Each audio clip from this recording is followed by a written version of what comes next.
Here is part 2. We are on page 391, and this is a continuation of the word problems on page 390 that you just did. The equations in the Math Mountains below show the word problems on the page. So when you were solving on the previous page and you had Chris's group and Mom's group, you had to figure out the total.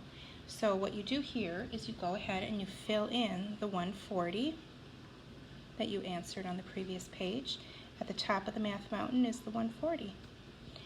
And then you had a takeaway problem. So go ahead and fill in these two boxes right here and here. Do that in your workbook.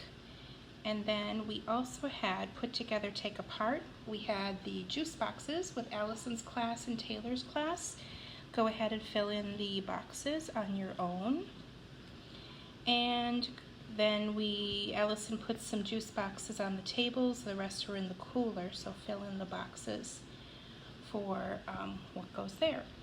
Write the unknown numbers in the boxes, which hopefully you've already done. Number 8, how are these math tools the same and how are they different? So they're the same because we are using the Math Mountain to help us solve. They are different because sometimes we're finding the total and sometimes we're finding the add-in. And number 9, it says write a word problem for this equation. So on the previous page we had all kinds of word problems, so what I would love for you to do is to come up with a word problem for this equation, and then you can figure out what goes there.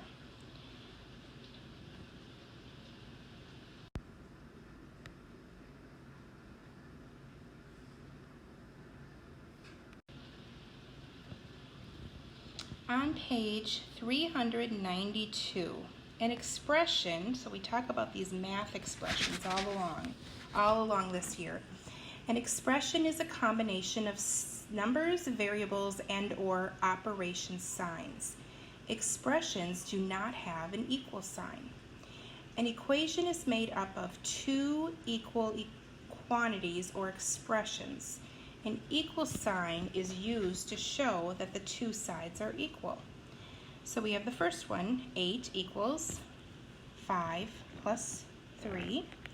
And then we have 4 plus 2 equals 6. So these are all equations because they have the equal sign. And this is also considered an equation because 7 does equal 7. Or you can make an expression or an equation like this. 3 plus 2 equals 2 plus 3. So it's true. 5, these two together gets you 5. These two together gets you 5. So they equal each other. Let me erase that so we can see it.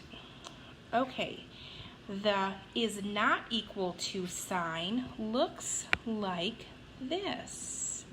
So kind of cool, an equal sign with a little line through it. It shows that two quantities are not equal. So here's your first one right here. 7 is not equal to 5 plus 3. Or here's another one. 4 plus 2 does not equal 8.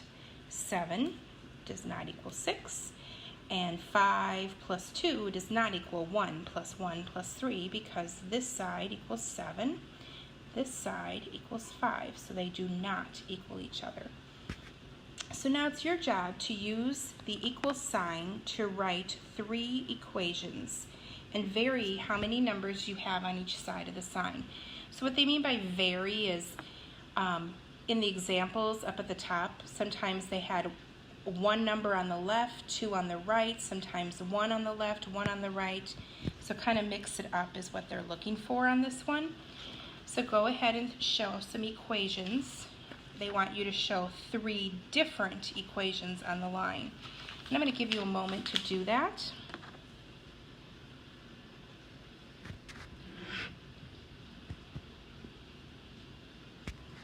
I'm going to do this one on the line. I'm going to say 9 minus 2 equals 1 plus 3 plus 7. And I know, and I varied it quite a bit, so I want you to vary yours as well. 9 minus 2, well, that equals 7. 1 plus 3 plus 3 equals 7. So this side equals 7, and this side equals 7, so we can have the equal sign there. So see if you can come up with another expression for on the line.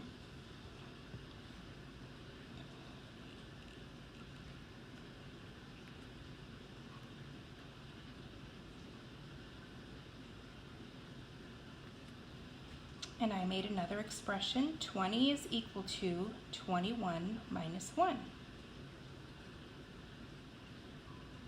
And make sure you have a third one, but I kind of ran out of room. Now on the next side, you're going to use the not equal to sign to write 3 statements and make sure that they do not equal each other. So you could say 4 plus 6 does not equal 11 because 4 plus 6 equals 10.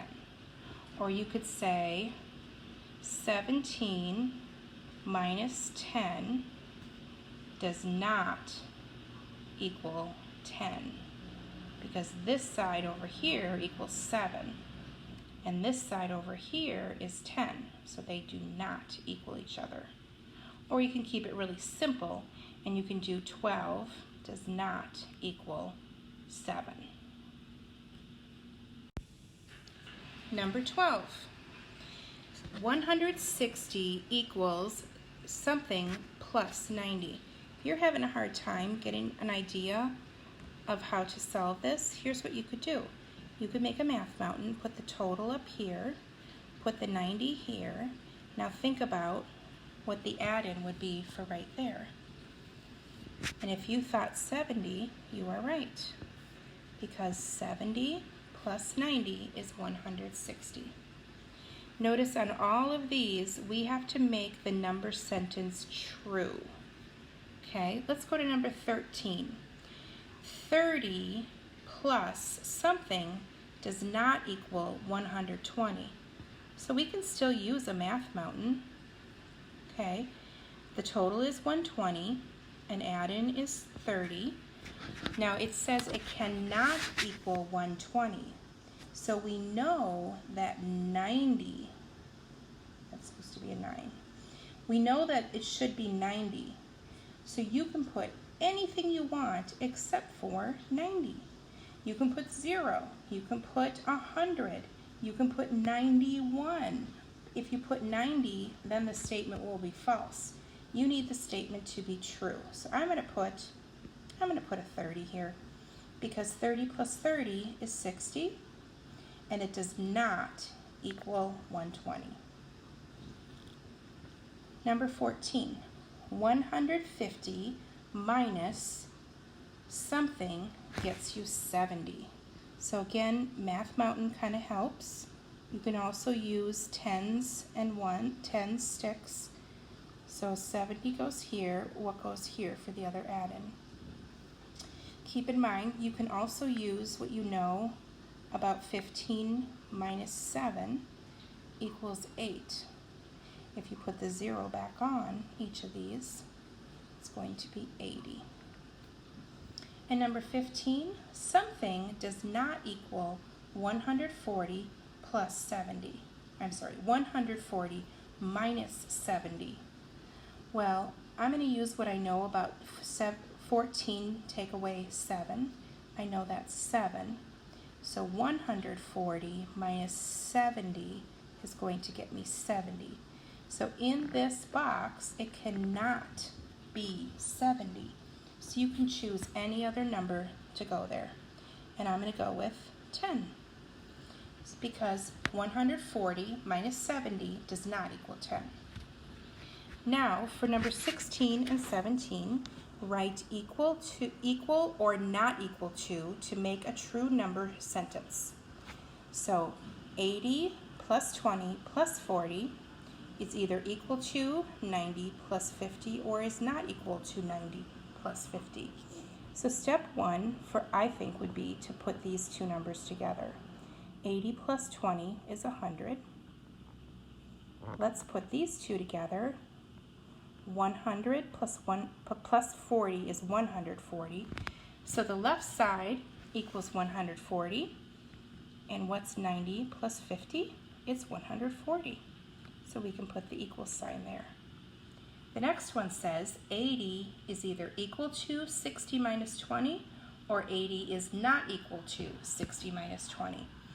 So start on this side, and what is 60 minus 20? Hopefully you said it was 40. So is 80 equal to 40? It is not equal to 40. The last one, it says, draw a math mountain for this problem. Corey had 12 grapes. He ate 4 of them. How many grapes does he have now? Write an equation for the problem and solve. So it looks like they want a math mountain on this one. So here's our math mountain. He had 12, so that's the total. He ate 4. How many grapes does he have now? So hopefully you can figure that out and solve that one. So our equation would be 12 minus 4 equals, and hopefully you said 8, and it would be 8 grapes. And that's it for today's lesson. There is a quiz called 6.1 on Schoology that I would like you to complete.